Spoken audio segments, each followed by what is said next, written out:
Guys, kakain na kami. Ang sarap ng aming guys, yan. Prito lang na simpleng prito. Yan. Kain tayo guys.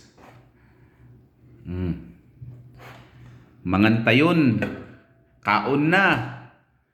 Kaon na, kaon na. Ito yung paborito kong gulay.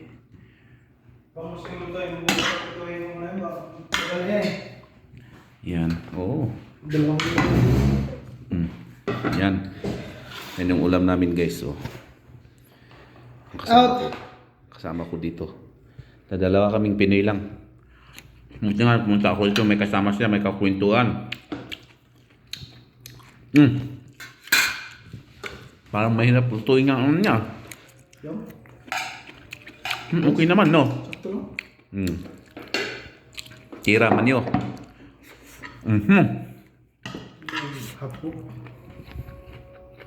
Masarap.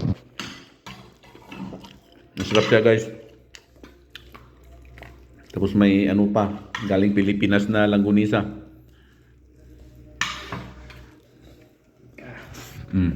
No?